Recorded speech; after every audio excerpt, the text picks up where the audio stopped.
Hey, and what's up everybody? Welcome to my channel. My name is RicarTS13, and yes, I'm doing a let's read video or some kind of a recording log. So, before I before we go through with it, may I ask you, do you know Dr. Cimmerian? Yep, you know him. If one of you guys know him, he's actually reading about this article about SCP-049's fanfic. He actually said he has a Patreon that's actually made that kind of fanfic is by Wydness. Yep. He or her is the one who writes this fanfic, and actually I listened to the whole video and then I don't know what the subway is reaction. So without further ado, let's just get started. This article here, which is as I found in the SCP Wikinet. The title is Boiled, Scrambled, and Fried. Wait, is this supposed to be an egg? No, I'm not gonna be saying, not gonna lie. SCP-049 was sick. For the first time in its stay at the Foundation, there was something clearly wrong with it. Over the security cameras, it had been observed holding its stomach and moaning, limping around its cell, and stopping occasionally to lie down. The medical staff didn't know what to think. There was nothing noticeably off about the plague doctor except for the strange stomach pains. It didn't help that there was no way to get access to its body beneath all its skin robes. SCP-049 was taken to the medical station for a proper examination. His caretaker was... What kind of name is this? Dr. Richard O'Mell, who specialized in the care of humanoid anomalies. Please, doctor, leave me be. I can assure you that I'm strong enough to withstand the pain. SCP-049 struggled against his reins as Dr. O'Mell examined him. Man, what happened to you, 049? This is a bizarre. O'Mell felt a lump in SCP-049's stomach as he touched the doctor with his gloved hand. Abdominal distension? Maybe? SCP-049's breathing became labored as it spoke. I'll be fine. This has happened to me before. And I promise that it's no disease. Then you know what's happening? Why didn't you tell us?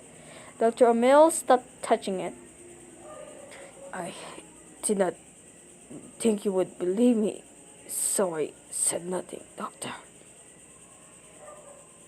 I'm pregnant. You're what? I'm sorry, I can't explain it. Please, just let me return to my cell. I need to make the proper preparations.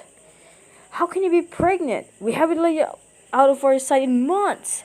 SCP-049 turns out it began breathing heavily. It looked like it was in intense pain. 049, are you okay? Are you alright? No question with me. This will only take a minute. Dr. O'Mell ran out of the room to retrieve more members of the medical staff. SCP-049 continued to struggle and gasp in pain until it shuddered and let out a cry. Dr. O'Mell and the others returned just in time to see a pearly white egg tumble out from beneath its robes. SCP-049 recovered quickly and spoke. Doctor, would you please free me from these shackles? I need to tend the egg. It will die without my care. Dr. O'Mell was so shocked that he complied. SCP-049 gently reached down to pick up the egg and cradled it in his arms. We'll need a file report about this immediately, breathed one of the doctors. This has never happened before. SCP-049 slowly rocked the egg back and forth. The Foundation kindly allowed SCP-049 to keep and raise the egg for research purposes. For the past 5 days, it had devoted all of its energy to the care of the egg.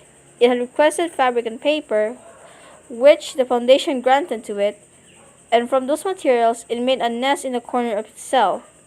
The egg was safely contained within the soft nest, and 049 sat on it to keep it warm. What? Many scientists reported hearing soft clucking noises from the speakers in the observation room. Dr. O'Mell was standing in the observation room, having to come to write a report on SCP-049 after the event had taken place. It seemed healthy and the egg was in a fine condition. Still, this was all very strange. SCP-049 certainly had a bird-like appearance, but did that it was really a bird? Dr. Amel had to confront 049 when it began to softly peck at the egg. 049, could you explain me what exactly you're trying to do? Dr. Amel's voice crackled over the speakers in 049's cell. What needs to be explained?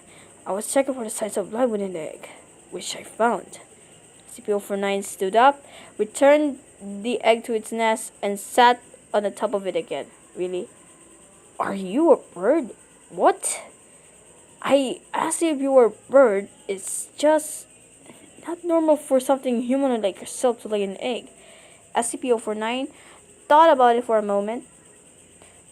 No, as far as I'm aware, I have never been a bird. Yet, producing eggs is natural to me. Then, how often does this happen to you? It's difficult to keep track of time, but I believe it has not happened for decades. Oh, I see. Dr. Amel couldn't believe that he was actually writing all this in an official report. SCP-049 began humming to itself as it rocked back and forth on the nest. 10 days after the egg had emerged, SCP-049 was filled with researchers holding cameras and taking notes. A glass shield ran through the middle of the room, keeping them safe in case of 049 made a move, and the multiple guards were on standby. Today was a big day. Whatever was inside the egg was going to hatch. SCP-049 stood protectively over the nest while the researchers whispered to each other on the other side of the room. The egg was shaking as a crack in the center grew bigger and bigger. Finally, something began to break through.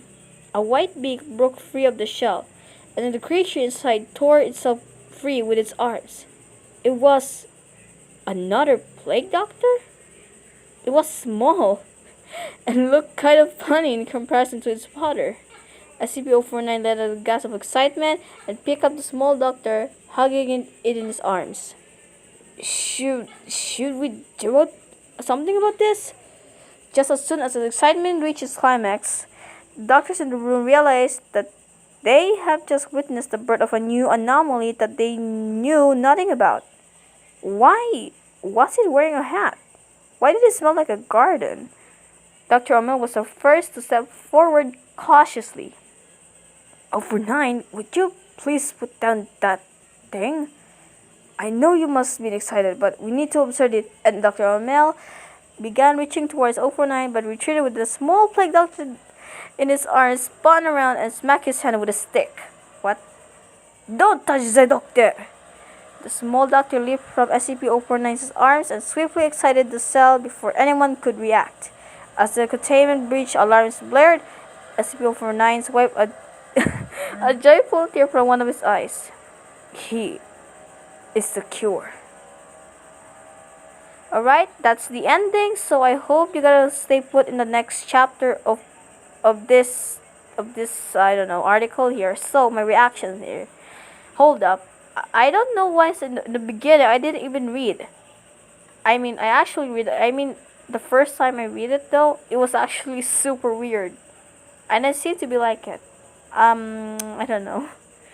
And also number 2 of my reaction, how come he can be pregnant? I don't seem 049 seems to be genderless, but I rather a male. How come he has that egg? And I don't know, just labored it. I don't know what the subway even is this. And of course, the small plague doctor about that too. As well, how on earth did it get outside as Dr. O'Mel just stepped in cautiously in the area? Well, actually it has separate rooms, which is actually there's a glass shield, and how on earth did a small plague doctor retreat? I don't know. How on earth did it escape? It's just randomly just there. Okay then. And my whole reaction about this thing is this article just made one of my IQ levels disappeared. I sacrificed myself to read this because I just want to. And yet, this is actually funny and of course fetish. And I will give you a rating 5 out of 5 stars. That's all I just want to. Okay, so I actually loved it though, this article. That's the reason why I just want to read it to you guys. So I'm about to end this video, guys, because it's already almost night time. It's almost 9 o'clock, and don't forget to like, subscribe, and hit the bell for the next video. And also, there's also a new the next chapter, which I cannot tell you because it should be avoid spoilers. Remember, like, subscribe, and hit the bell as fast as you can. And Ricartia Sub 13 signing off.